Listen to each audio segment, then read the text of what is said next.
Olá, estamos começando mais um episódio e é sempre um prazer te ter aqui com a gente. Eu sou Lucas Vilas Boas e você está no podcast Miss Ciência.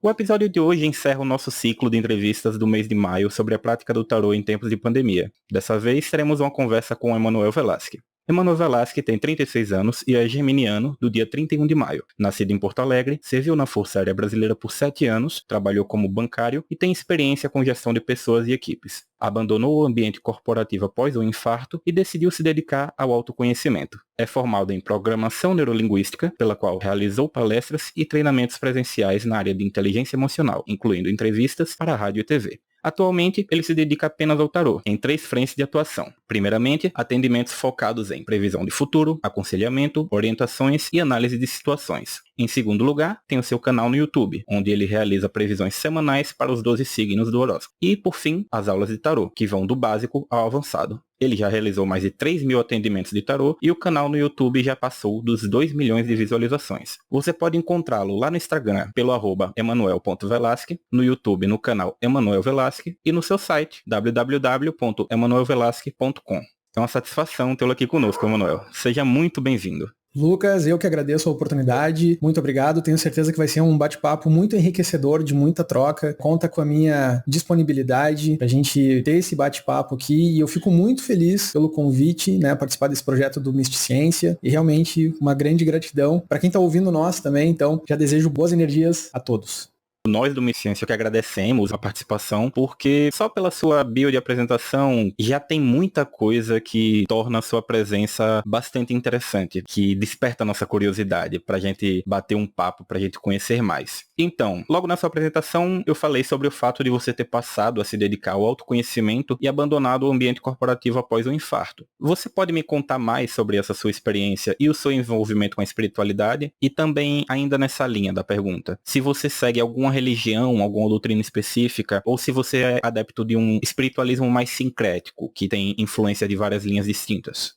Tudo tem um início. Hoje eu trabalho com o tarô, única e exclusivamente com o tarô, de fato, mas eu nunca imaginei na minha vida que eu ia trabalhar com o tarô. Toda a minha carreira ela foi dedicada à área corporativa, aos estudos. Trabalhei muitos anos com terno, gravata, no corporativo, com pessoas, com gestão de pessoas e equipes, com muito estresse, e foi devido a esse estresse que num domingo, foi na verdade na madrugada do domingo para segunda, tive uma grande dor no peito, fui pro hospital e quando eu cheguei lá eu tava com um infarto leve. Mas naquele momento ali, eu repensei toda a minha vida, o que eu estava fazendo. E foi impressionante o insight que surgiu daquele momento. Então, o que eu sempre digo, né, não foi uma segunda-feira, foi uma segunda chance, porque esse processo aconteceu de domingo para segunda.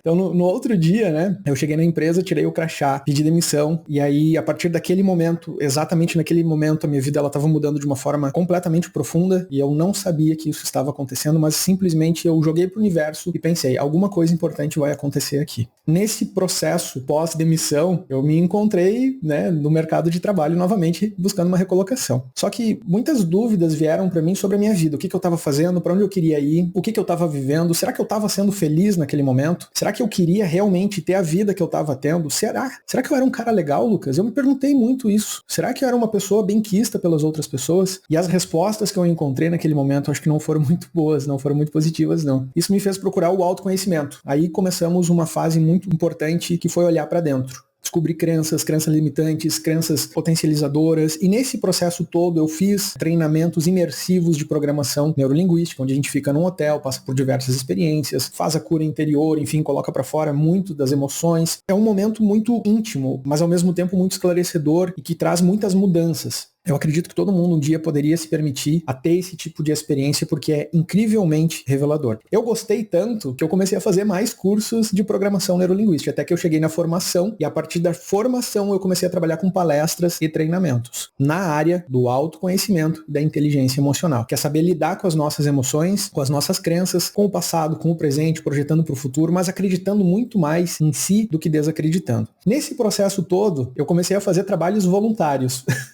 E e fui me aproximando da área holística, a qual eu fiz reiki, fiz barras de axis e comecei a fazer vários experimentos alternativos para ver qual que eu ia me encaixar, porque eu já estava mais voltado para esse lado holístico do que o lado corporativo. O lado corporativo realmente foi uma página encerrada na minha vida, ao qual tenho um grande orgulho, mas acredito que foi necessário passar por aquelas experiências por algum motivo, mas eu estou vivendo o hoje, o aqui e o agora. Então, a partir disso, eu tive contato com pessoas que também eram da área holística. Eu nunca tive nenhum contato com tarô, nem como sendo um cliente, um consulente e nem como atendente. Eu nunca tive contato com tarô. Mas nesse processo de trabalhos voluntários, tinha uma pessoa que tirava cartas. E eu comecei a me aproximar dessa pessoa para ver. Enfim, eu fiquei curioso sobre a ferramenta, como funcionava. Só que, Lucas, sem citar nomes, eu percebi que aquela pessoa não estava sendo muito sincera. Ela estava, de alguma forma, manipulando alguns resultados. E eu fiquei na dúvida, nossa, mas o tarô é tão bem falado, a cartomancia em si é tão bem falada, por que essa pessoa faz isso? Ali foi meu ponto de dúvida. Será que o tarô funciona ou será que não funciona? Será que as cartas falam a verdade? Será que as cartas não falam a verdade? Onde é que estava o gap? Qual era o espaço da verdade e da historinha que o consulente queria ouvir? Então, a partir daquele momento, exatamente naquele momento, eu comecei a estudar tarô.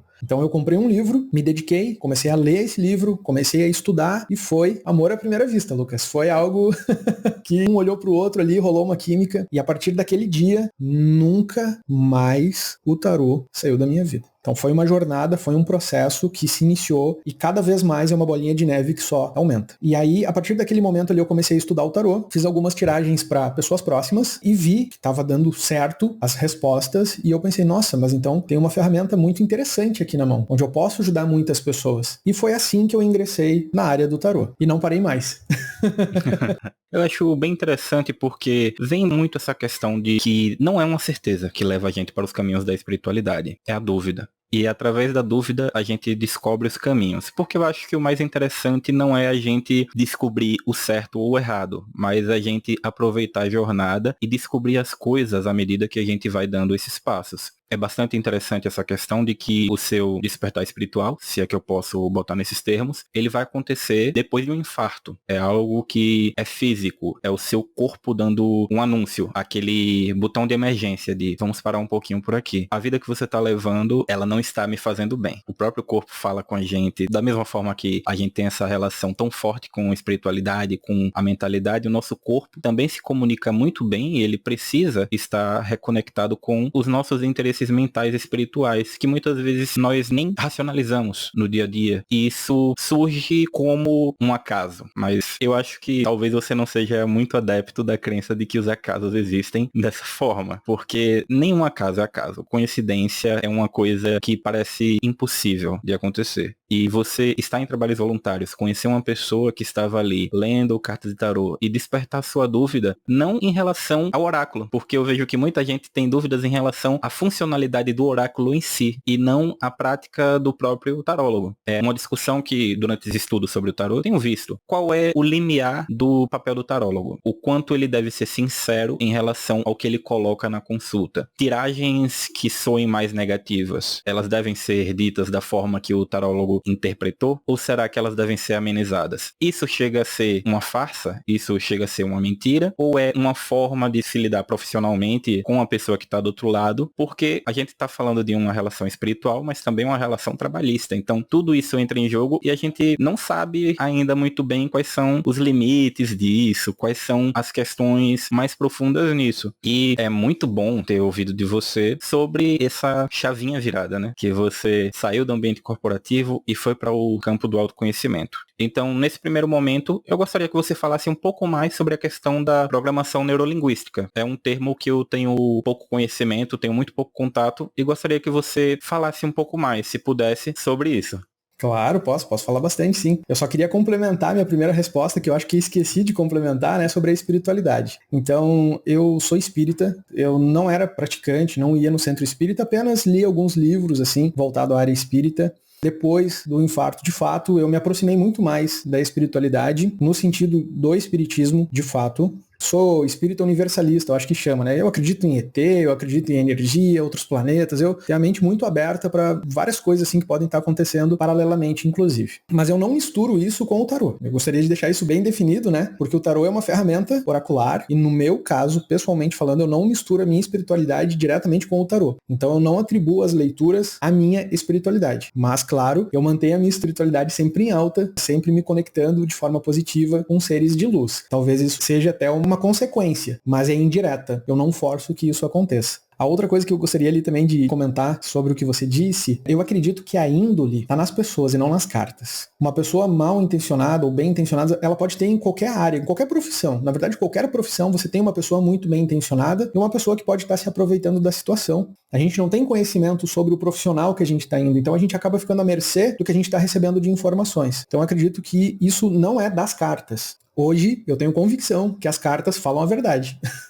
Quem pode distorcer ou de repente falar algo diferente, aí é a pessoa que está fazendo a própria leitura. Da minha parte, eu sempre sou muito transparente com as pessoas. Quanto mais atendimentos eu fiz, mais tato, mais experiência com as pessoas eu fui tendo também. E tem pessoas, Lucas, eu não esqueci da sua pergunta da PNL, eu vou chegar lá, tá? Eu só quero complementar essa parte antes. Tem pessoas que são muito claras e objetivas, elas querem o sim e o não. Tem pessoas que querem só ouvir a parte boa. Mas e se a leitura veio negativa? Se o caminho tá fechado? Eu, como profissional da área, eu tenho que passar essa informação para a pessoa, mas de uma forma que ela absorva essa informação. Então eu faço a primeira tentativa de passar a informação, de uma forma mais leve. Se não deu certo, se a pessoa está muito iludida que aquilo vai dar certo e o tarô está dizendo que não vai dar certo, eu vou para um nível 2 e repasso a mesma informação, mas de uma forma diferente. E assim eu vou fazendo, eu vou cercando as possibilidades até que a pessoa realmente compreenda que o caminho fechou. Então assim eu também respeito a absorção dela de conteúdo, de resposta e também não invado, né? Não estou invadindo ali o espaço da pessoa, sempre mantendo um bom relacionamento. Mas eu sempre passo as informações. Agora sim, falando sobre programação neurolinguística, né?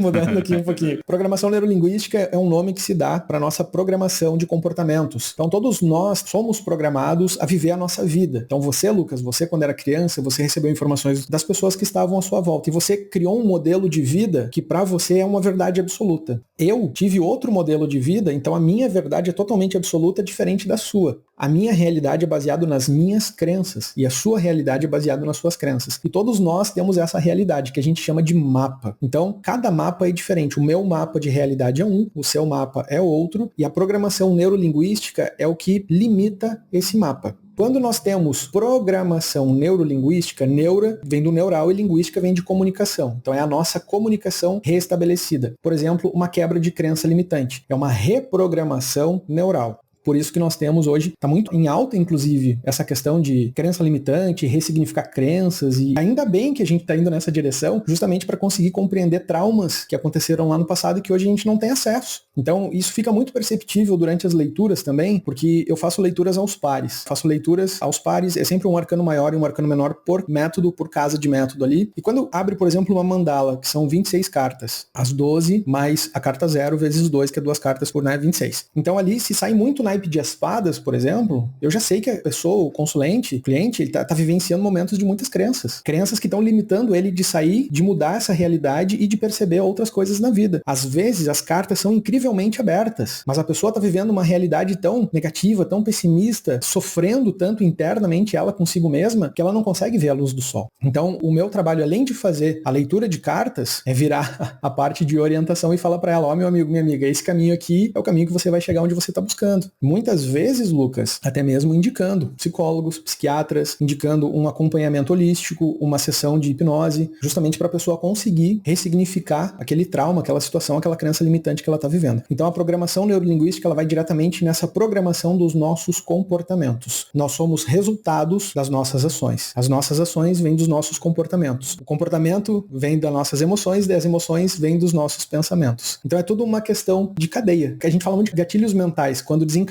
algo lá na frente também vai acontecer. A programação neurolinguística ressignifica esses comportamentos. Então, mas também é outra ferramenta. Programação neurolinguística é uma coisa, tarô é outra coisa.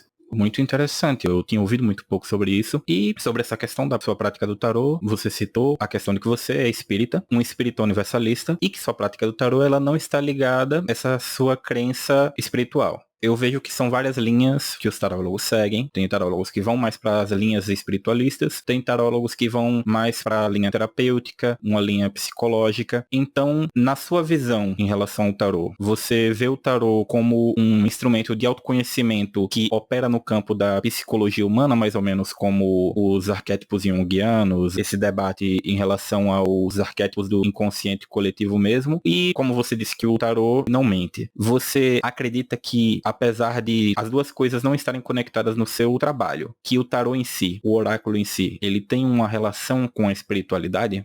Ótima pergunta. A minha opinião, como você falou, a minha visão, ela se baseia na história, né? Então, eu sou uma pessoa que tudo que eu pratico hoje veio de algum lugar e eu sou muito curioso no sentido, né? Eu tenho um pensamento muito cartesiano. Então, eu preciso acreditar que aquela fonte de onde veio e eu faço várias perguntas para entender por que é daquela forma e essas perguntas me trazem respostas. Então, historicamente falando, o tarô, ele é na base de 1500, mais ou menos. 1640, o tarô de Marsella. Surgiu os primeiros registros um pouco antes. O tarô, ele nunca foi ligado à espiritualidade. Ele começou como um jogo lúdico. Ele era um jogo de cartas para brincar. A partir de 1700, 1800, começaram a associar a arte divinatória com o uso dos oráculos. E a partir de então, se tornou místico, e até foi bom que isso aconteceu, porque daí fez uma propaganda pro tarô, né? O misticismo em cima do tarô. Mas isso, tudo que eu tô te falando, segue uma linha histórica. E aí, veja bem, essa questão da psicologia, ela é do século XX. Ela é a partir de Waite, 1920. E ela tomou muito mais forma, historicamente falando, após um livro chamado Jung e o Tarô, ao qual o nome, nossa, o nome marketing assim é maravilhoso, o Jung e o Tarô, né? Leva muitas pessoas a acreditarem que Jung tinha uma relação com o tarô, mas ele não tinha. Na verdade, o livro foi escrito por uma aluna do Jung, que relacionou estudos do Jung sobre arquétipos e as cartas do tarô. Acho que ela fez um excelente trabalho, na verdade. O tarô serve, sim, para abrir esse leque de informações, e essa questão da psicologia no tarô ficou mais moderna, ficou mais usual. Porque a gente tem que lembrar, Lucas, que lá em 1500 não existia psicologia. Na história, a psicologia é algo muito recente também, assim como a psicologia do tarô. E o Jung, na verdade, ele não teve relação direta com o tarô, ele teve com o I Ching.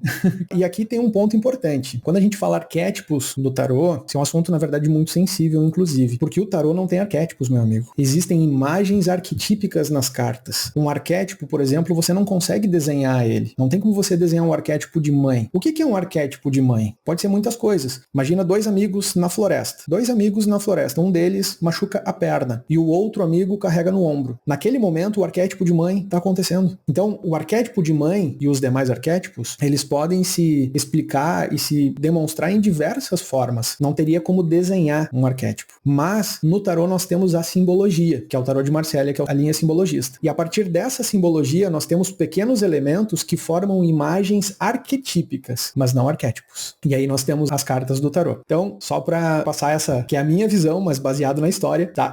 Então, se alguém que tá escutando não concorda, tá bravo e tal, então, mas é uma questão histórica, tá? Eu só tô repassando aqui o que é estudado a partir da história do tarô. Isso tá em museus, enfim, isso tá documentado em diversos livros. Você fez ali a outra pergunta sobre o fato de eu ser espírita, se isso tem algum... Ah, sim, claro. O que acontece? O tarô, ele nunca foi, quer dizer, no passado pelo menos, né, diretamente ligado a uma religião. Mas quando chegamos no Brasil, o Brasil por si só é um país místico. Nós gostamos do misticismo. Nós gostamos de pular as 3 ondinhas, as 7 ondinhas. Nós gostamos de, na hora da visita, sair de casa, é o anfitrião que abre a porta. A gente gosta disso. A figuinha, né? Então, isso é natural da nossa cultura. E quando as cartas chegam aqui no Brasil, automaticamente elas são associadas a algumas religiões. Isso é certo ou isso é errado? Lucas, isso funciona. Para muitas pessoas isso funciona. Então não tem como dizer que isso é certo ou errado. Se funciona, é porque está dando certo. Mas o que eu posso te afirmar é que se uma pessoa não é religiosa, não mistura tarô com religião e estuda os símbolos, ela vai conseguir fazer leituras de previsão, que é o meu caso. Então eu sempre leio pela imagem das cartas. Sempre leio pela simbologia que está se apresentando.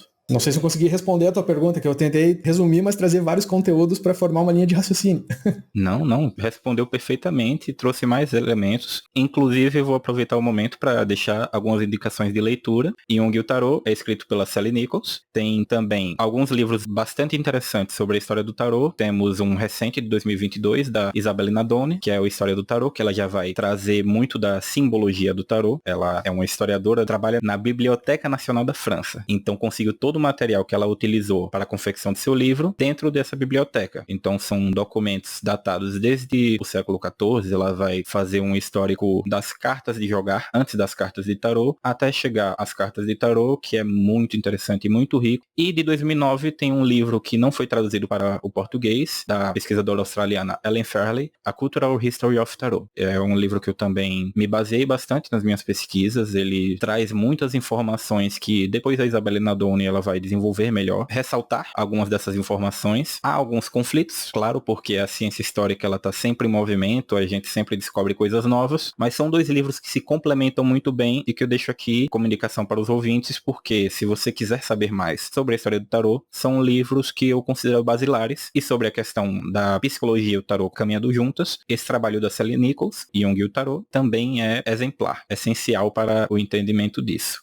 Perfeitamente. Inclusive, quanto mais literaturas nós temos, bem como você falou, cada literatura às vezes aponta para um lado, porque bebe de uma fonte. Isso é muito comum, principalmente para as pessoas que começam a estudar hoje, assim, atual. Eu quero aprender tarô, né? A primeira coisa é ir para a internet e ver o significado de uma carta. É muito comum, Lucas, ver o significado de uma carta num lugar e depois pesquisar a mesma carta em outro lugar e ter um significado totalmente diferente. Isso acontece por causa das escolas de tarô. O importante aqui é que existem várias escolas de tarô e todas elas, de uma certa forma, estão certas. Nenhuma delas está errada, não vai nessa aqui que está errada, não. Elas são baseadas em algo muito sólido, não foi alguém que criou aquela linha de raciocínio, aquela linha de estudos, aquele tarô, simplesmente porque quis criar, não. Existiu todo um estudo hermético para aquilo ali acontecer. Então todas as linhas funcionam. O interessante é saber separar. Por que uma linha cabalista, por exemplo, de uma linha simbologista, por que existe a inversão da carta 8 e 11, né, em alguns tarôs, no tarô clássico não. Por que isso aconteceu? Então, historicamente, tudo isso é documentado, tudo isso se explica. E quando você fala da jornada do louco, do Jung e o tarô, isso a gente está falando sobre uma estrutura, principalmente sobre os arcanos maiores. Essa estrutura a gente pode chamar de caminhos do tarô. Então, por exemplo, é muito abordado na psicologia a jornada do herói, com início, meio, fim, né, redenção, queda, tem todo ali o seu estágio e tal. Mas antes disso também era estudado outros tipos de caminhos. Então a gente tem ali algumas cartas que representam a infância, depois a adolescência, a fase mais madura e a fase de aprendizados, a evolução. Tem outros caminhos que também se utiliza com os arcanos maiores, onde traz uma outra visão sobre em qual parte da jornada nós estamos, ao qual eu gosto muito de uma delas. Então, quando eu comecei a estudar, eu me deparei com esse monte de conteúdo.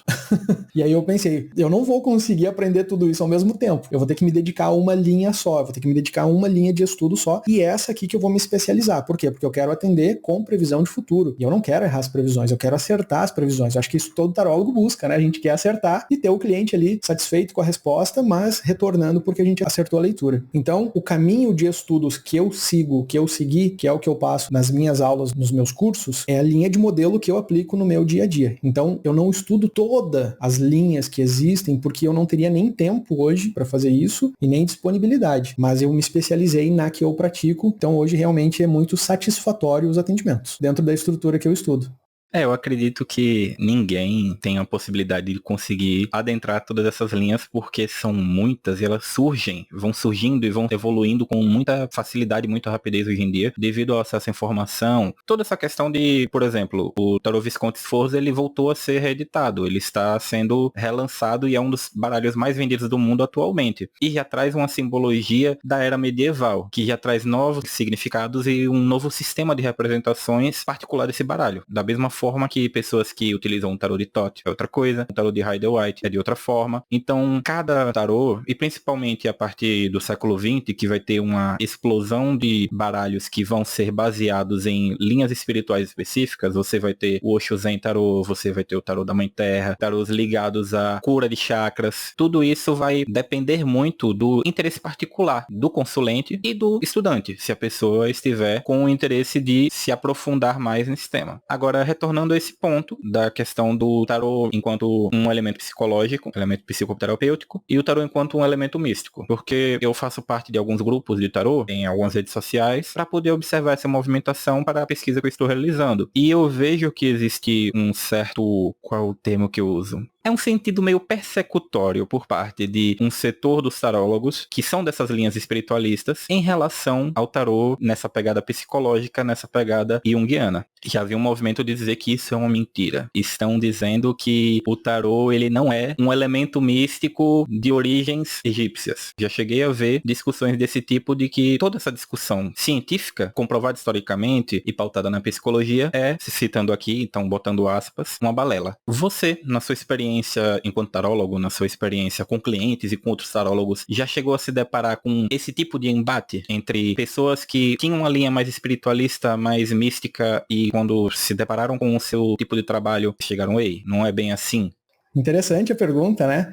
Na verdade, na visão de consulente, para mim, eu nunca percebi isso. Porque os meus clientes, eles chegam muito claros querendo saber uma resposta. Teve traição? A minha empresa vai falir? A minha empresa vai crescer? Então eu tenho muitos clientes que estão a nível de governos. Muitos clientes que são dentistas, médicos, arquitetos. E a concentração das perguntas, elas estão muito mais no sistema financeiro, na capacidade de gerar renda, de suprir a família, em questões familiares. Então, a grande maioria das perguntas, elas querem respostas pontuais. Por exemplo, eu fui demitido semana passada. Eu vou conseguir um emprego rápido ou não? Então, elas querem muito mais uma previsão de futuro do que um autoconhecimento. E agora eu tenho sim uma pequena parcela, 5, 10% dos meus clientes que buscam para autoconhecimento. Eu quero saber o que eu preciso desenvolver em mim para chegar no resultado que eu gostaria. Eu gostaria de saber hoje qual a minha maior crença que eu posso estar ressignificando para ter um grande avanço na minha vida. Então, tem muitas pessoas que buscam essas leituras para trabalhar durante um ano, durante 6 meses, são leituras de autoconhecimento. A questão ali, Lucas, do tarô, é que o tarô, ele é um oráculo. Ele é um oráculo. E o que é um oráculo? O oráculo, na história, era uma pessoa ou um lugar consultado para a previsão de futuro. Então, o tarô, ele tem essa característica da previsão do futuro. Como nós tivemos a psicologia junto com o tarô, ali se criou uma outra linha de estudos sobre autoconhecimento. Então, não significa que está certo ou que está errado, porque o tarô é a ferramenta. O tarô é a ferramenta, você pode utilizar tanto para A quanto para B, não tem problema nenhum. A questão é que são situações diferentes. Previsão de futuro vai falar sobre previsão de futuro. Autoconhecimento vai falar sobre autoconhecimento. Então são respostas diferentes, são momentos diferentes. E aí, ao meu ver, o tarólogo, ele tem que se posicionar dessa forma para que o consulente identifique que tipo de leitura ele vai ter ali. Então, como eu me identifico com previsão de futuro, as pessoas já chegam até mim querendo saber previsão de futuro. O que vai acontecer? Então, eu tenho muitos clientes com processos, querendo saber como que vai ser o desenvolvimento do processo, se serão promovidos, como lidar com colegas, se tem alguém tramando alguma coisa, como crescer. Nossa, é muito grande, mas sempre voltado à previsão de futuro. As pessoas que querem autoconhecimento, pelo menos que chegam até mim, 5, 10% das pessoas, é uma pequena parcela realmente que está nessa busca da espiritualidade pelo tarô. Pelo menos comigo. Trago esse questionamento também porque, ultimamente, principalmente depois do lançamento do livro O Caminho do Tarô, da Mariana Costa com o Alejandro Jodorowsky, essa discussão sobre a questão do tarô para a divinação ser uma farsa, que é algo que o Jodorowsky traz, não só no livro, mas também no filme A Montanha Sagrada. Tem uma edição desse filme que nos bônus ele faz um curta falando sobre o tarô de Marsella, falando sobre o processo de restauração do tarô original que ele fez com o Philippe Camoin, e ele fala que o tarô, na verdade, é um grande mapa de autoconhecimento e que utilizá-lo para a adivinação do futuro seria charlatanismo. Então, devido ao peso do nome, devido ao peso da pessoa que é o Jodorowsky, essa declaração acabou reverberando um tanto em uma certa parcela de tarólogos que hoje em dia consideram que a leitura do tarô para a adivinhação do futuro, a leitura do tarô para a previsão, seria falso, seria um aspecto incorreto do oráculo. Como você vê essa movimentação do fato de que existe essa divisão interna dentro do... Eu vou colocar aqui como se fosse uma classe profissional. Então, dentro da classe profissional dos tarólogos, se essa divisão ela tem ficado bastante clara, se ela é específica, se você consegue detectar, assim, já de primeira qual é a linha do tarólogo ou não, quando você está fazendo a sua pesquisa, por exemplo, nas redes sociais. Por exemplo, perfil da pessoa na rede, apresentação. Se isso já está muito bem definido, meio que, entre aspas também, separando o joio do trigo. Muito interessante, né? Jodorowsky, ele tem uma visão bem particular, né, e bastante interessante sobre o tarô. A história, né, sobre os oráculos tem o seu contraponto sobre a visão dele.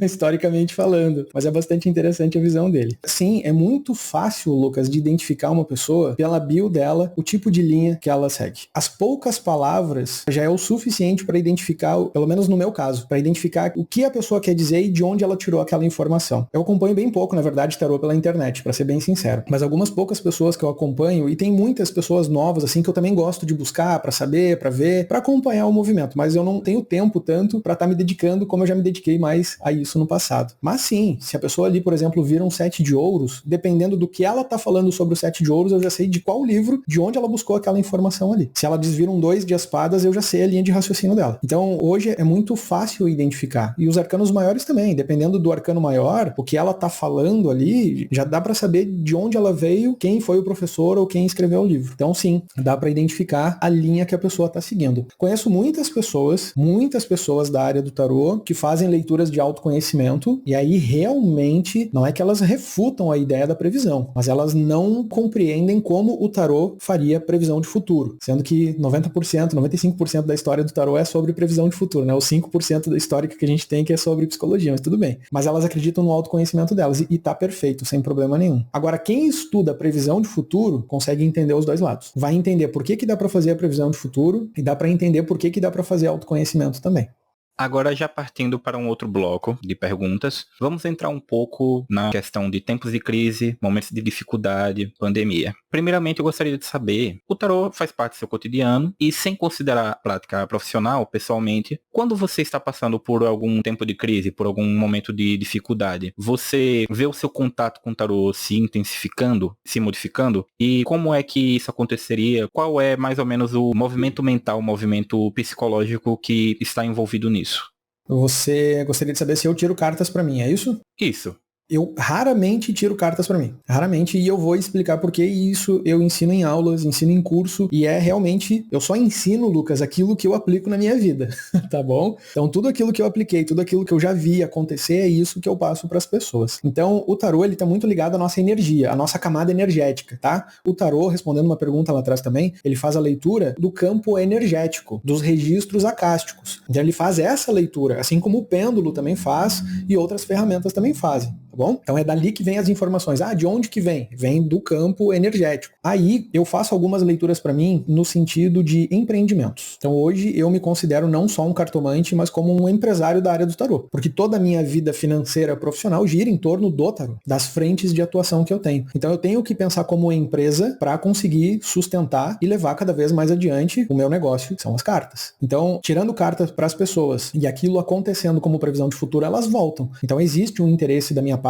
em continuar com esse trabalho e aperfeiçoar cada vez mais. Então, mas por que eu não tiro cartas para mim? Porque eu estou envolvido diretamente na questão. Então, a minha própria energia pode puxar a carta que eu queria ver ou que eu não queria ver. Então, já aconteceu isso muito comigo e é por isso que eu oriento as pessoas a pensar 2 vezes se vão tirar carta para si ou não. Tem situações onde eu queria muito que alguma coisa acontecesse e saiu a carta do sol. Teve situações que eu queria muito que uma coisa acontecesse e saiu torre. Tô generalizando, a gente nunca tira uma carta só para responder perguntas, sempre tem métodos, tá? Mas generalizando para ficar mais fácil o entendimento. E o resultado foi totalmente adverso, diferente. Então eu compreendi que, pelo menos para mim, eu não tenho resultado positivo tirando cartas para mim mesmo. Por isso que eu evito tirar cartas. Se eu preciso, eu vou num outro cartomante. Eu vou numa pessoa que está de fora, que é terceirizada, que não está envolvida no meu problema. Aí essa pessoa vai fazer uma leitura para mim muito mais assertiva. Como também, Lucas, tenho a sorte, a graça de atender diversos tarólogos do YouTube com canais gigantescos que vêm se consultar comigo. Então, eu acho muito legal essa troca, porque essas pessoas também entendem exatamente o que eu tô querendo explicar aqui agora. Eu tiro de vez em quando, para mim, quando eu vou fazer um investimento muito grande. Tento ficar o mais relaxado possível para não ter interferência nem positiva nem negativa, e aí embaralho, faço o método e faço uma leitura completamente técnica. Porque se eu colocar o meu emocional em cima, eu vou distorcer a resposta. Então, eu tenho que fazer uma leitura técnica para chegar nessa resposta. Então, é assim que eu lido em tempos de crise.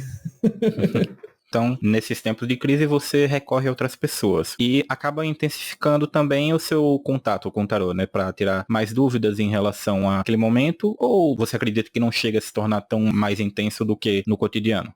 Não, eu uso o tarô para ferramenta de trabalho, de fato. Não misturo o tarô com a minha vida pessoal no sentido de eu tirar carta todos os dias. Eu conheço várias pessoas que fazem isso, mas isso acho que é muito peculiar de cada pessoa. Não é certo ou errado, isso é uma característica. Eu optei por não fazer isso. Então, por exemplo, eu conheço pessoas que têm dúvida se vão botar uma camiseta azul ou branca. Eles vão lá e tiram o tarô. Se vão ter um comportamento X ou Y, buscam ajuda no tarô. Eu não, eu simplesmente vou. Algo que eu queria complementar aqui também, que acho que vai complementar essa resposta, quando a gente estuda a estrutura do tarô, ou seja, dos arcanos maiores, os caminhos divididos entre os arcanos maiores e a estrutura dos arcanos menores, que é a numeração do As ao 10 mais os naipes e as cartas da corte, que também se dividem em uma estrutura própria. Quando entendemos este momento, fica muito mais perceptível entender o momento da vida que eu estou hoje, sem utilizar necessariamente o tarô, mas apenas por conhecer como a estrutura funciona. Então, se eu estou a um passo do erro, eu já consigo identificar isso na vida. Se eu perder o controle aqui, eu vou por um caminho. E aí, ali, eu vou chegar numa torre. Se eu acertar esse caminho, eu vou por outro lado e pulo toda uma parte da dor que tem na estrutura do tarô, chegando numa outra parte mais de autoconhecimento, expansão, desenvolvimento, sucesso, crescimento. Então, isso fica muito mais perceptível. E aí, Lucas, eu tenho uma certa vantagem sobre isso, porque o que acontece? Você tem a sua vida. Você vive a sua vida. Você está vendo seus dilemas, seus dias bons e ruins, mas é a sua vida. Eu tenho a minha vida também. Eu tenho essa percepção da minha vida. Só que no meu caso, como eu atendo muitas pessoas, eu vejo várias pessoas, várias vidas no seu íntimo muitas vezes. Então eu tenho exemplos de experiências de vida muito maiores que eu não tinha antes. Tem umas frases que dizem assim: aprenda com o erro dos outros. E isso eu trago muito pra minha vida. Se eu vejo uma pessoa indo em situações e tô vendo que aqueles resultados não são positivos, quando isso acontecer previamente comigo, eu já sei, opa, aqui é um claro aviso que pode dar errado. Mesmo sendo a minha vida e não a da outra pessoa. Mas eu tenho uma base de, pelo menos, me basear no que poderia acontecer. Tanto por exemplos, quanto pela estrutura do tarô. Então, pra quem tá estudando, inclusive, já queria até deixar aqui, estudem a estrutura do tarô, tá? Tarô não é só significados, carimbados, decorados de carta. Tem toda uma simbologia ali por trás. Você, Lucas, que estuda o tarô de Tote, ali pega uma simbologia cabalista. Então, é outra fonte. Você tem que entender outras filosofias quando esse tarô foi criado. Porque daí esse tarô vai fazer sentido para você. Simplesmente pegar o tarô de Tote e querer estudar ele, porque eu achei bonito, vai chegar num resultado. Mas se você estudar a filosofia por trás, seu resultado é uma expansão de consciência. Você vai sentir, você vai se integralizar com o tarô. Você vai entender as imagens que estão ali. E nesse caso não tem decoreba, meu amigo. Nesse caso é estudo mesmo. É uma relação simbiótica, né?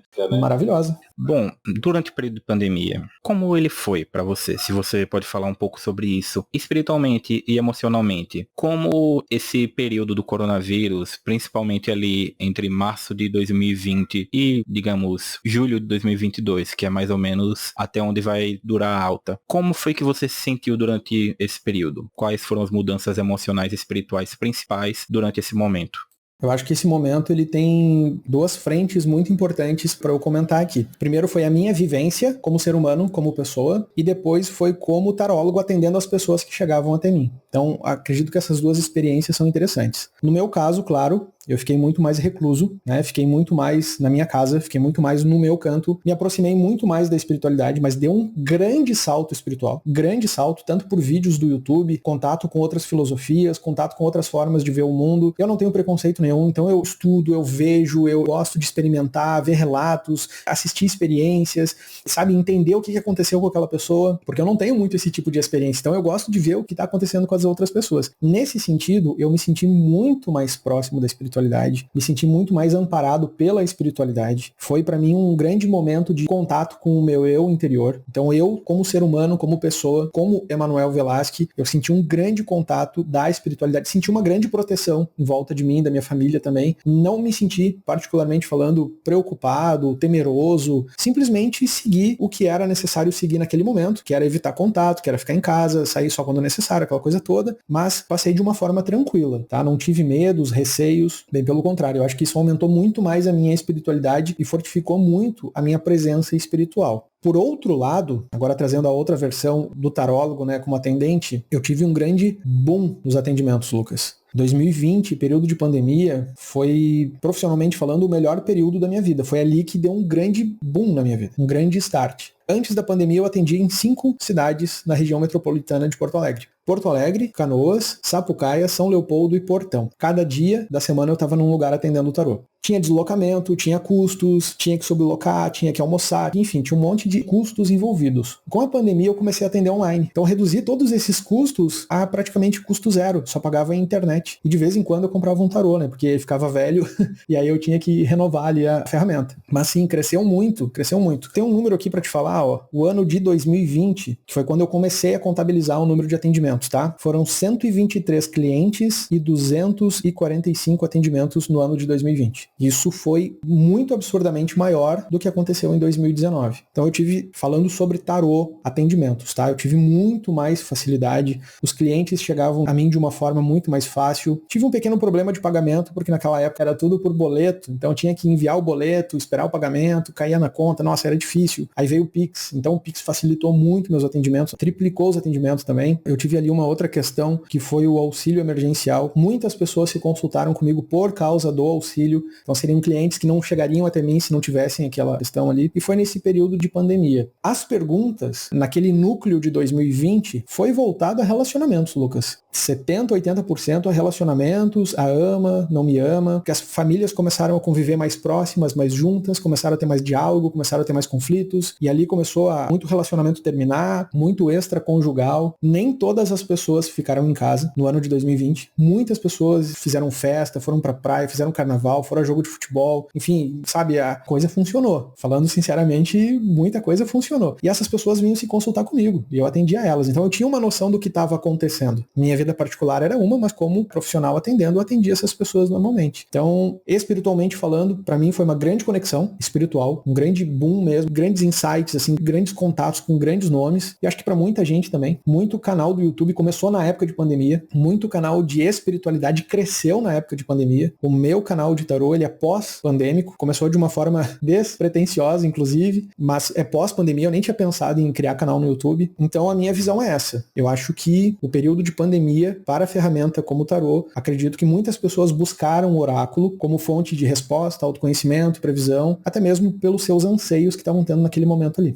Inclusive, por você falar do seu canal do YouTube, sendo pós-pandêmico, o fato dele já ter quase 50 mil seguidores, quase 50 mil inscritos, já representa bastante o boom nesse interesse pela espiritualidade, pelo tarô. A gente viu durante a pandemia que esse processo de digitalização de práticas sociais se tornou muito intenso. Claro que era algo que já estava ocorrendo pouco a pouco na sociedade, não tão pouco a pouco, mas estava vindo num certo movimento contínuo, mas quando a pandemia aconteceu, foi emergência, urgência de que tudo fosse para o âmbito do ciberespaço, porque precisamos viver de alguma forma. Para as pessoas, para quem a vida parou mesmo, que estavam com medo da doença, que queriam cumprir recomendações de saúde, as recomendações de proteção durante a pandemia, ficar preso dentro de casa trouxe essa necessidade de participar mais virtualmente do mundo, justamente porque não dava para fazer a mesma coisa pessoalmente, particularmente. Então a gente viu todo mundo se movimentando para o mundo virtual e a gente vê os impactos disso hoje. Mesmo a gente retornando a fazer as coisas presencialmente, muita coisa mudou, muita coisa se tornou remota, muita coisa diminuiu a prática do presencial e foi para o mundo virtual. Então, sobre essa questão da prática do tarô, nesse novo contexto cibernético, como é que você vê? Você acha que mudou a forma de se ler o tarô? Você acha que essa questão de não estar num ambiente físico influencia de alguma forma a leitura da energia, a influência da pessoa, a pessoa está presente, o ambiente está preparado? Se tudo isso traz um impacto na sua forma de fazer a leitura, na sua forma de ler as cartas, de ler a energia da pessoa, ou se não, dá para ocorrer tudo normal, na medida do possível, de forma remota?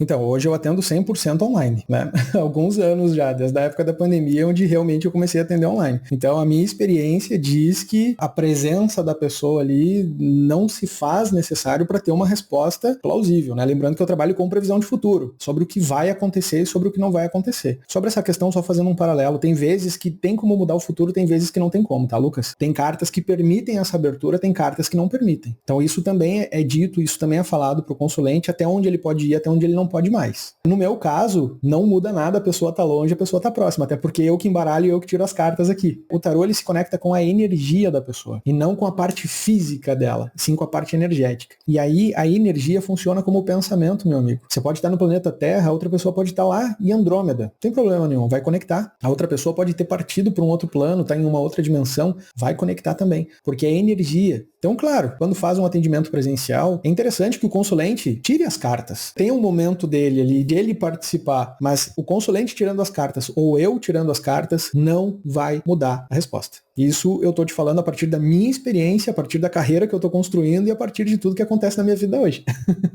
Você falou que, principalmente os temas de amor e relacionamento, eles foram muito alvo das suas consultas, das consultas de seus clientes durante a pandemia, e dá para inferir que esses temas se intensificaram justamente devido a esse contexto. A pandemia em si, o medo da morte, o medo da doença, a questão da proteção, de quando vai acabar, tem previsão, isso chegou a ser um tema nas suas investigações no tarô, da investigação de seus clientes, ou foi uma porcentagem que não foi tão considerável? Lucas, eu tive 0 clientes perguntando quando vai terminar. Tô sendo super sincero com você. E dos 123 clientes que eu tenho dado aqui, que eu citei antes, 2 estavam realmente muito preocupados com a sua família e consigo, com o seu bem-estar. Então me lembra muito bem aqueles 2 consulentes, porque era um senhor e depois foi uma moça, que eles estavam muito preocupados consigo e com a família, estavam nervosos. Vou morrer, vou morrer, vou morrer, sabe? Era uma coisa assim que já estava afetando a respiração, o modelo de vida deles. Tanto que teve lá a moça, ela queria vender tudo e comprar uma chácara e ficar lá isolada do mundo, tudo e tal. Então assim, esses 2 me perguntaram pontualmente, com medo, sobre a pandemia para eles. Mas término de pandemia, não houve nenhuma pergunta. Interessante. Você falou também que durante a pandemia você teve mais contato com a espiritualidade pela internet, consumiu mais vídeos no YouTube, você seguiu mais perfis em relação a experiências espirituais e em relação ao tarô em si. Conteúdos, perfis em redes sociais, grupos sobre o tema, acompanhamento de perfis. Você chegou a aumentar, a mudar isso ou não? Eu só vou ver outras coisas espirituais de outra linha, mas não exatamente sobre o tarô. Na verdade, eu tentei seguir, Lucas. Eu tentei seguir algumas pessoas, assim, muito influentes no Brasil, inclusive. Só que o que eu tenho, assim, muito forte pra mim? O que eu tô estudando, eu vou me apegar muito a esse estudo e, às vezes, ter mais informações pode me ajudar como pode me atrapalhar. Então, por exemplo, o canal do YouTube, né? Vou citar ele como exemplo. Se eu tivesse me baseado em outros canais, talvez não desse certo. Ele só começou a dar certo porque eu não sabia que tinha canal no YouTube. Meu vídeo começou sem querer lá, eu botei sem querer. E as pessoas começaram a vir, então eu não tinha parâmetro, não tinha expectativa, não tinha modelo, não tinha nada. Eu nem sabia que tinha isso no YouTube. Eu fazia lives no Instagram. Na época eu não ficava salvo no Instagram. Então algumas me falaram, coloca no YouTube. Eu comecei a jogar lá, jogar vídeo. E as pessoas começaram a dar feedback, melhora o som, melhora isso, melhora aquilo, melhora a iluminação. E eu fui melhorando e as pessoas começaram a vir, a chegar. Depois que eu tomei conhecimento que tinham mais pessoas fazendo leitura de cartas também, ao qual eu tenho conhecimento dessas pessoas, mas por uma questão de não querer ser influenciado, eu acabo não seguindo, até por uma questão de respeito. E para manter a minha personalidade, a minha característica. Isso é a mesma coisa que aconteceu em época de pandemia. Eu comecei a seguir alguns perfis, sim. Eu vi gente discutindo, eu vi gente, sabe, falando coisas que não era do meu interesse naquele momento. A minha maior preocupação, Lucas, é atender o meu cliente. Eu quero que o meu cliente fique satisfeito, seja bem atendido, saia dali com clareza, com orientação, que aquilo que eu falei realmente aconteça e que ele saiba sair daquela situação da melhor forma possível. Então, o meu interesse hoje é com o meu cliente. E eu vejo muitas pessoas, às vezes, discutindo coisas que não vai impactar na resposta final. Aí, realmente, eu acabo não seguindo. Então, assim, eu comecei a seguir alguns perfis, sim, nessa época de pandemia, mas não me sustentei lá, porque eu via discussões saudáveis, mas que não fazia parte do meu contexto de vida. Então, eu realmente deixei de seguir. Durante a pandemia, a gente viveu um outro momento no Brasil que funcionou como um catalisador de vários outros problemas, que foi a questão do governo Bolsonaro e a ênfase no negacionismo científico, que se tornou muito poderosa durante esses últimos 4 anos e que ainda está aí hoje em dia, e que a gente viu a questão da movimentação anti-vacina, a movimentação da fraudemia, do surgimento desse termo. Então, pessoalmente, não você enquanto tarólogo, mas você enquanto indivíduo espiritualizado. Toda essa ênfase do negacionismo no contexto social brasileiro afetou a sua forma de lidar com o sagrado? Se relacionar com a espiritualidade? Trouxe algum medo ou não? Isso foi diferente para você? Muito legal a tua pergunta. Eu, de uma forma geral, Lucas, não só nessa questão que você está citando, mas acho que como um modelo de vida, eu não me permito contaminar com energias adversas. Então, nem caminho A, nem caminho B. Eu simplesmente me importo em ser uma boa pessoa e ajudar o próximo. Eu não entro em discussões paralelas, se teve, se não teve, se funcionou, se não funcionou, quem estava certo, quem estava errado, quem vai dar certo, quem vai dar errado, para onde estava indo e o que aconteceu. Eu me concentro em eu ser uma pessoa melhor, não dou muita atenção energética para esse tipo de egrégora e foco no meu cliente. Foco na minha estrutura, no meu cliente, continuo fazendo meus trabalhos voluntários, continuo ajudando o próximo. Eu nem gosto de falar muito sobre isso, mas eu continuo fazendo aquilo que eu acho certo, justo, íntegro e moral, positivamente e moralmente falando. Então esse tipo de questão de A, de B, de C, disse que não disse, vacina, não vai, não isso, não aquele outro, pessoalmente falando, é um assunto que eu não permito que essa energia chegue até mim. Eu até escuto, até sei, né, porque eu tô vivendo, não tô numa caverna, eu tô no meio da sociedade, né, eu acompanho, mas eu não deixo isso chegar até mim. A sua construção espiritual é uma construção unicamente individual. A gente poderia dizer assim, então. Você me falou inicialmente, logo no começo da nossa conversa, sobre a questão da sua experiência que desperta depois de um estalo físico, colocar assim dessa forma. Então, digamos que a humanidade passou por um estalo físico também nesses últimos anos e tivemos também todos os contextos que convivemos agora nesses últimos 3 anos, né, de 2020 para cá, além do fato de que nós entramos de cabeça para o mundo virtual. Estamos nos tornando muito mais avatares, muito mais personas digitais. O que você acredita que na forma de lidar com o tarô e com a espiritualidade, se todo esse contexto novo, ele traz diferenças em relação a alguns anos atrás? Por exemplo, de 2019 para antes, se você vê tanto na sua prática enquanto profissional, nos seus consulentes, quanto na sua interação pessoal, se você vê uma diferença em relação a como era antes, se todos esses contextos mudaram de forma perceptível. Então, a minha experiência diz que mudaram de forma perceptíveis. E aí eu não sei se eu que sou positivista demais, eu que sou otimista demais, ou eu não sei o que acontece, mas eu vi o movimento todo sendo melhor, em todos os sentidos. Porque muitos consulentes queriam ter uma consulta de tarô, mas tinham vergonha de ir. Então, com a internet, com os avatares, essas pessoas se permitiram, por áudio, fazer um atendimento, por vídeo, fazer um atendimento. Eu rompi as barreiras geográficas, hoje eu tenho cliente no mundo todo, eu tenho aluno no Japão, eu tenho cliente no Japão. Dependendo dos dias, eu tenho que fechar a agenda para madrugada para atender fora do Brasil. Então, isso só existe por causa da internet. Então, eu não sei daí se é eu que sou positivista ou eu que vejo o lado bom das coisas ou o que está acontecendo, mas é como eu te falei no início do nosso bate-papo. Quando eu olhei pro tarô e o tarô me olhou, foi amor à primeira vista. E ali a gente começou uma troca muito profunda e muita coisa na minha vida facilitou com o tarô. Isso eu não tenho como eu mentir, como eu negar, quem me conhece sabe disso. A minha vibração, a minha energia, a minha expectativa, a minha visão de mundo só veio a melhorar. E eu mantenho isso muito forte. Então, sobre o futuro, eu acho que vai facilitar muito as pessoas a se consultarem, as pessoas a terem acesso à informação, a cursos, a workshops, a participar de eventos que antes não poderiam. Acredito que vai estar cada vez mais integralizado isso na vida das pessoas. E o tarô, como ferramenta oracular, que no meu caso de previsão de futuro, ela está sempre acompanhando toda essa evolução. Nós temos cartas ali que sempre falam de comunicação. A comunicação no passado era cartas, depois foi telefonema, depois a comunicação virou o e-mail, né? Então depois virou SMS e assim tá indo. Qual a comunicação do futuro? Então, o tarô ele vai permanecer trazendo essas informações para nós. Eu vejo da forma muito boa, muito positiva. Eu vejo como facilidade para as pessoas, tanto para poder escolher o seu tarólogo, né? Porque antes na minha cidade só tinha 2. Agora, eu tenho um mundo. Eu posso escolher uma pessoa que está na Índia, eu posso escolher alguém que está nos Estados Unidos, alguém que está em Portugal. Então, eu não tenho mais a barreira. Da mesma forma, tem pessoas me encontrando por causa da internet, Lucas. Então, eu sou muito grato a tudo que está acontecendo. E é essa visão que eu tenho, a melhor visão possível, né? Como empreendedor dessa área, um cara que empreende, que estuda, vira madrugada aí, fazendo conteúdo, atendendo cliente, atendendo pessoas. Eu quero mais é que essa área cresça e que as pessoas comecem a discernir um bom conteúdo de um mau conteúdo. Porque a internet, né, meu amigo, é o que tu botou lá, tá lá. Então, tem que ter esse discernimento também para saber o que é um conteúdo válido, o que não é, o que é uma leitura real, o que é uma leitura fantasiosa. Então, mas isso eu acho que é da percepção de cada um também e faz parte do momento de evolução. A internet é muito semelhante aos relacionamentos. Todo mundo quer usar, mas até aprender a dar certo, a gente erra muito. Até encontrar o amor da vida. Raras as pessoas que encontram o amor da vida da primeira vez. Então, geralmente, tu tem uma história ali de dores, decepções, até encontrar alguém que realmente vai fazer valer a pena. Essa relação com o tarô e a internet, eu acho que caminha nessa direção. A gente vai se ajeitando conforme a história vai andando. E em relação a esperanças de futuro, aos horizontes de expectativa, saindo um pouco do contexto cibernético, mas ele também faz parte de tudo isso, você acredita que esse período de pandemia muda a sua forma de ver o futuro? Se acha que o futuro ele tem um horizonte mais positivo ou não, seja no âmbito físico ou no âmbito espiritual? E se houve uma mudança, você acredita que as pessoas estariam mais preparadas futuramente para eventos dessa magnitude? E aí você poderia talvez me fazer uma distinção, se é que existe uma distinção entre as pessoas espiritualizadas e não espiritualizadas. Se algum desses grupos está mais ou menos preparado para o que pode vir a seguir. Eu vejo que a pandemia foi um grande divisor de águas. Foi um marco que a gente tem na história, positivo, negativo, para onde foi, para onde não foi.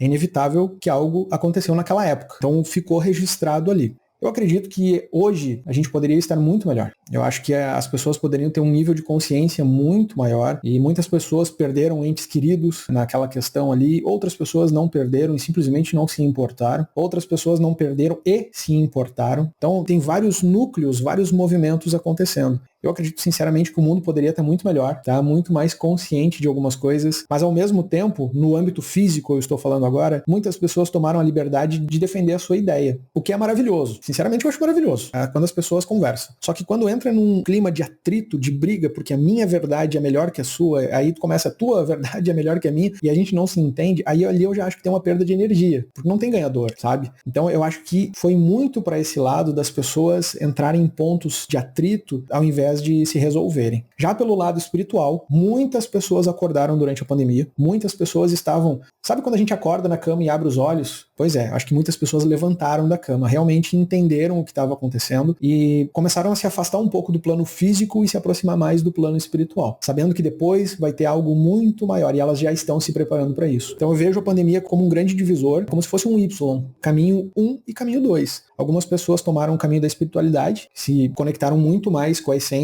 e se afastaram muito do plano material, e outras pessoas se apegaram ainda mais ao plano material, a minha verdade, ao meu contexto, eu estou certo, você está errado, ele isso, ele aquilo, e aí essas pessoas estão seguindo o que elas acham certas, né? Então, mas eu vejo, na minha visão, que existiu essa diferença sim. É uma questão muito complicada, porque em vez de um despertar para o diálogo, que eu acho que seria muito importante essa iluminação da humanidade de que o diálogo é o que constrói o consenso e o consenso é o que constrói um futuro melhor. Nós fomos para o âmbito das paixões afloradas. Então, a defesa de pontos de vista, a defesa de posicionamentos tem vindo com um teor de agressividade quase que inerente, o que para mim é um tanto preocupante. Como estudante de história, como pesquisador, momentos em que os ânimos estão muito aflorados trazem eventos de caráter negativo muito amplos. Então a gente está vendo o mundo aí com guerras estourando em todos os lados, uma grande guerra acontecendo novamente, infelizmente, nós tendo que viver com isso, nós tendo que viver a história. Fico somente com a esperança de que a gente não descambe para o lado mais prejudicial de tudo isso. Espero que a gente possa encontrar nesses próximos meses, nesses próximos anos, caminhos para conseguir retomar as linhas de diálogo. Eu falo retomar, mas sinceramente eu não sei se a gente já teve essas linhas abertas. Mas se não tinha, pelo menos descobrir, porque a gente acabou de sair de algo que foi muito traumático. Foi no dia 5 de maio, se eu não me engano, que a OMS deu o anúncio do fim da emergência da pandemia do coronavírus. E para mim, isso é uma notícia que, apesar de existir muita gente que fala, não quer dizer que a doença acabou. Claro, a doença não acabou, a gente tá convivendo com ela. Mas para mim é uma notícia que deveria ter vindo com um impacto muito mais positivo. Um foco muito maior na mídia, nas redes sociais. Foram 3 anos. Estamos vivos, estamos aqui. As pessoas que estão com seus familiares, que não perderam ninguém, essas pessoas estão ali, todas bem. Tem gente que perdeu muita gente e essa dor vai continuar para a vida toda, porque, de certa forma, não foi natural. Essa doença chegou do nada e não foi um evento nada esperado e a gente não teve tempo de se preparar. Aproveitando o gancho que você está falando, vou trazer isso para o tarô. Essa questão do diálogo, essa questão da razão, é como eu trouxe o contexto histórico aqui, e nós temos as linhas de estudo. Tem a parte da psicologia, tem a parte do autoconhecimento, tem a parte da previsão de futuro, e aí, ao meu ver, é uma questão assim, existe, pode coexistir, deve coexistir. Tem pessoas que vão se especializar numa linha, tem pessoas que vão se especializar na outra, e isso não anula. Pelo contrário, isso soma, sabe? Tem mais opções para as pessoas poder buscar aquilo que elas estão querendo. querendo. Vejo alguns movimentos de pessoas defendendo a sua linha como sendo verdade. Então eu defendo a minha linha de previsão, mas não como sendo verdade, mas como sendo a que eu pratico e tenho resultados. Disso eu posso falar. Mas não sigo, né, a fundo a linha da psicologia dos arquétipos, como você trouxe ali, mas tem pessoas que seguem aquela linha. Tá tudo bem, tá tudo certo. Sobre a questão que você falou, do momento que a gente viveu ali com o coronavírus, e agora falando de novo da minha visão, e a minha visão espiritual, nada acontece por acaso. Existia uma programação, existia um encarne coletivo de todos que estão aqui, com os desafios para passar pelo que passamos, como aprendizado e, de uma certa forma, para se autodescobrir, para se autoconhecer, para saber lidar com perdas, com derrotas, com vitórias. E a única certeza que a gente tem nessa vida é que todo mundo vai fazer a passagem, Lucas. Não adianta, mais cedo ou mais tarde, todo mundo vai ter a sua hora. Só que algumas situações vieram programadas para acontecer dessa forma. Eu acredito fortemente nisso, fortemente mesmo. O tarô me fez acreditar que o acaso não existe. E o destino é muito forte. O destino é muito forte. A gente tem livre-arbítrio, mas muitas vezes o livre-arbítrio ele é limitado. A gente não tem livre-arbítrio sobre tudo, não. Se for uma historinha que contaram, a gente acreditou. A gente tem sobre uma parte da história, mas se a gente fugir muito do propósito, cara, a vida vai dar um puxão, vai levar para outro lado. Às vezes é um infarto de domingo para segunda. As coisas acontecem justamente para nos fazer despertar. Teve um ponto ali da sua apresentação que a gente já tá aqui no final da conversa, mas eu relembrei que você informou que passou 7 anos na FAB. Gostaria que você falasse um pouquinho sobre como isso impactou na sua vida, se isso trouxe alguma adição, alguma bagagem que você utiliza até hoje, seja enquanto profissional, enquanto indivíduo espiritual. Gostaria que você falasse um pouco sobre essa experiência.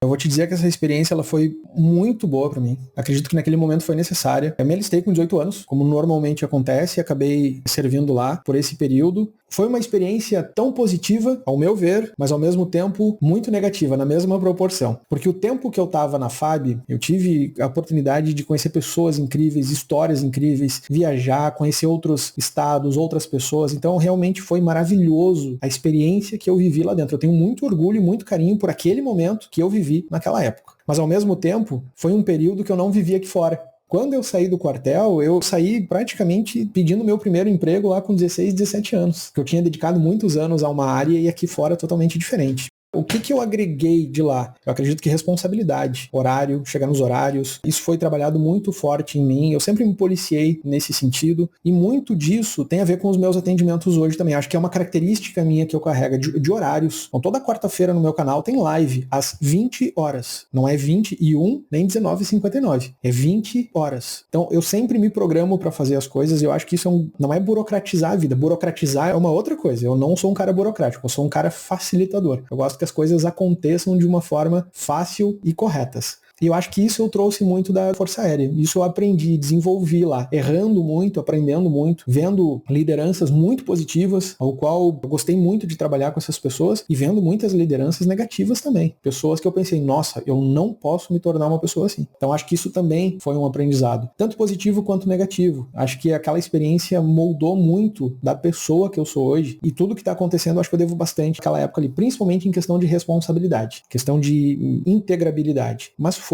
a minha experiência. Cada experiência é mais um tijolo para a construção de nossas casas, né? Dos templos que nós somos. Para a gente finalizar aqui a nossa conversa, como se fosse um apanhado geral de tudo que você falou, queria que você dissesse qual a importância do tarô para a sua vida. Cara, o tarô faz parte da minha vida. Eu acho que o tarô hoje na minha vida, ele é um modelo de vida. Eu não consigo mais viajar e não levar o meu deck junto, meu baralho junto. Lá eu posso atender alguém que está precisando. Eu posso ajudar uma pessoa no caminho. Eu posso resolver algum problema com o meu tarô. Então hoje ele faz parte de mim. Eu não consigo me ver mais sem o tarô, sem esse contato. Onde eu vou, os quadros que aparecem, a arquitetura que demonstra, tudo ali tem um pouquinho do tarô. Então eu consigo enxergar, eu consigo vivenciar. É quase que ver Matrix. Matrix 1, sabe a parte que enxerga Matrix? É quase isso, tá tudo integralizado. Eu tenho um amigo, tenho uma pessoa da família que vem ali e traz uma situação, comentando numa roda de amigos, né, o que tá acontecendo com ela. Eu já consigo identificar em qual parte da estrutura do tarô ela tá. O que vai acontecer? Se ela está em determinado momento de vida, o que tem pra frente e o que ela já passou. Então o tarô tem essa característica de já trazer esse tipo de entendimento. Eu não consigo mais dissociar o tarô da minha vida hoje. tudo que eu tenho, tudo que eu tô construindo, a carreira que eu tô fazendo, tudo que tá se criando. Claro, eu sou muito grato aos meus consulentes, aos meus clientes, as pessoas que assistem, que entram em contato, que mandam mensagem. Essas pessoas não imaginam o quanto essa energia me abastece, como chega pra mim um elogio, uma pessoa que você atendeu há tempos, não lembra mais do detalhe e chega ali a mensagem, nossa, o que você falou aconteceu, é isso. Esse feedback é muito importante. E a minha vida gira em torno disso hoje. Então você pergunta como é o tarô pra minha vida. Nossa, é uma simbiose.